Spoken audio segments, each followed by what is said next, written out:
Not long ago, I made a video on the top 10 shows of 1955 based off the official Nielsen ratings.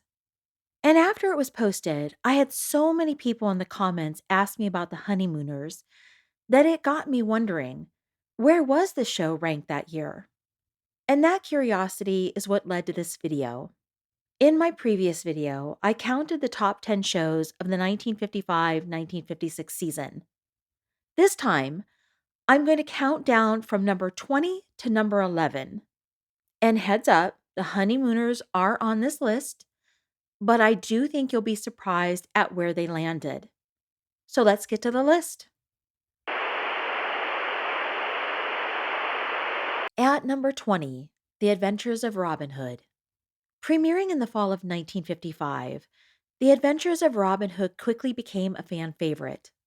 It was one of those shows that had a little something for everyone: action, adventure, and just the right amount of humor. People couldn't get enough of watching Robin Hood and his band of merry men outsmart the Sheriff of Nottingham week after week. The show starred Richard Green as Robin Hood, a charming and witty hero who always seemed to have a clever plan up his sleeve. He was the ultimate good guy outlaw, stealing from the rich and giving to the poor while making it look effortless. The Adventures of Robin Hood aired on CBS on Monday nights at 7:30 p.m. Eastern. At number 19, The Honeymooners. The Honeymooners starred Jackie Gleason as Ralph Cramden, a bus driver with big dreams and a short fuse. The show was all about the ups and downs of working class life. Ralph was always coming up with some crazy scheme to strike it rich, but things never quite went his way. Ralph's best friend, Ed Norton, played by Art Carney, was the perfect sidekick. Goofy, loyal, and always willing to go along with Ralph's crazy ideas.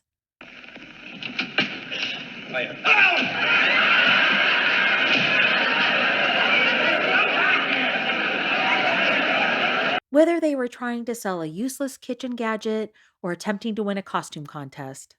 Ed's wife, Trixie, played by Joyce Randolph, often found herself shaking her head at her husband's antics. And then there was Alice, Ralph's wife, played perfectly by Audrey Meadows. She was sharp witted, tough, and never afraid to put Ralph in his place. Their back and forth banter was some of the best moments on The Honeymooners. And inevitably, Ralph would yell, "One of these days, Alice." And of course, he never meant it, because underneath all that bluster, Ralph very much loved his wife. Most episodes took place in the Cramden's tiny Brooklyn apartment, with minimal props and just a few characters. But the show didn't need fancy sets. The humor came from the brilliant writing and the chemistry between the cast. The show's influence over the years is undeniable, and it deserves more than the 2 minutes I'm giving it here, but I do have to get back to my list. Although these characters appeared before The Honeymooners became a weekly half-hour series, the show only ran for one season. That season is now known as the Classic 39, because only 39 original episodes aired. The Honeymooners aired on CBS on Saturday nights at 8:30 p.m. Eastern.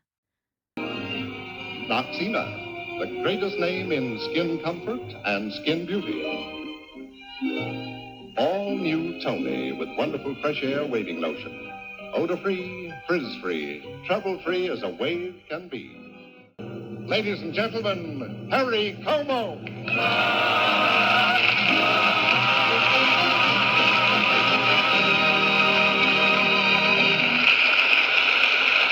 Number 18, The Perry Como Show.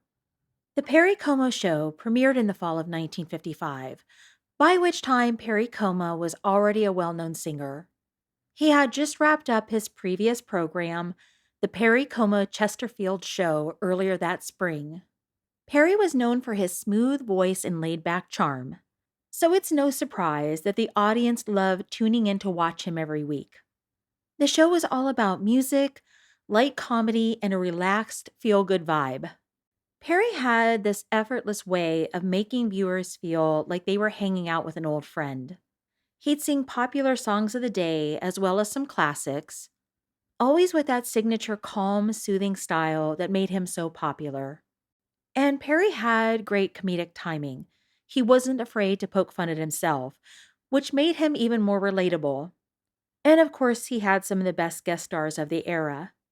The Perry Como Show aired on NBC on Saturday nights at 8 p.m. Eastern. At number 17, The Lineup. The Lineup was a popular radio crime drama that jumped to TV in 1954. And if you were into police investigations, this was the show to watch. The series followed Lieutenant Ben Guthrie, played by Warner Anderson, and his partner, Inspector Matt Greb, played by Tom Tully. These two were tough, dedicated cops working the San Francisco Police Department. Each episode showed them investigating real life inspired crimes, from robberies to disappearances, using good old fashioned detective work. Unlike crime dramas focusing on more action, the lineup was about procedure and investigation. It was gritty and straightforward, showing the hard work that went into solving crimes. The lineup aired on CBS on Friday nights at 10 p.m. Eastern. At number 16, Arthur Godfrey's Talent Scouts.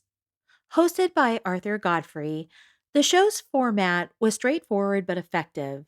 Each week, talent scouts presented new performers who competed for the audience's applause.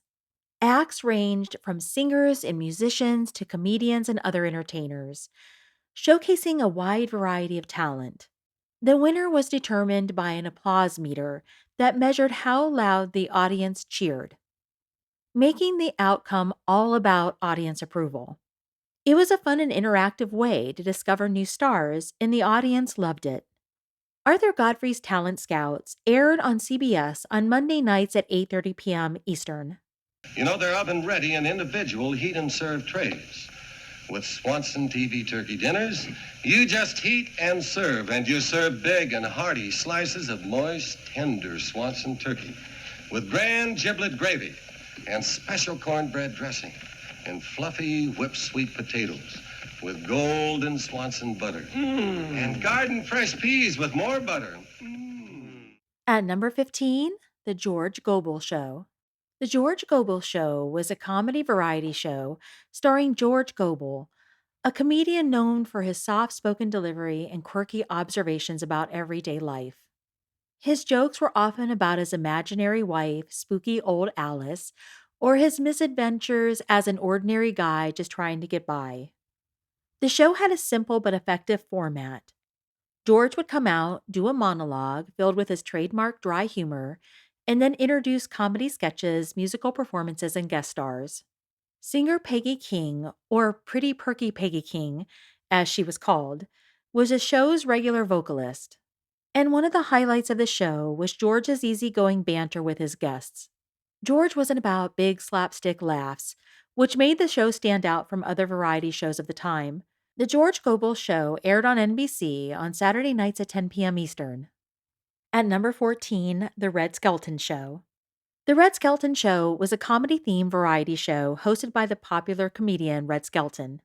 Red was a master of physical comedy and had a gift for creating memorable characters that drew an audience. Some of his most popular characters included Clem Cadiddlehopper, a bumbling bumpkin with a heart of gold, and Cauliflower McPug, a well meaning boxer who may have been punched one too many times. The comedy was lighthearted and suitable for all ages. And Red had a knack for mixing humor with just the right amount of sentimentality, which kept viewers coming back week after week.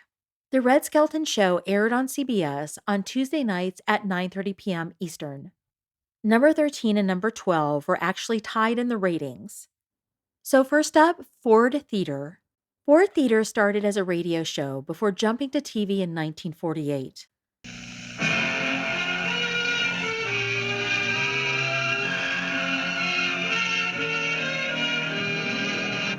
Ford Theater, presented by Ford, creator of Thunderbird styling and the Ford dealers of your community. The show was praised for its good scripts and outstanding performances. It featured a mix of genres, including dramatic adaptations of classical literature, original plays, and light comedies. One of the biggest draws of Ford's theater was the impressive list of guest stars. And since each episode told a different story, Viewers never knew what to expect, but they could count on seeing a high-quality storytelling each week. Ford Theater aired on NBC on Thursday nights at 9:30 p.m. Eastern. Tied with Ford Theater was Private Secretary. And if that name doesn't ring a bell, you may be more familiar with it as Susie, which was a title it was given when it went into syndication.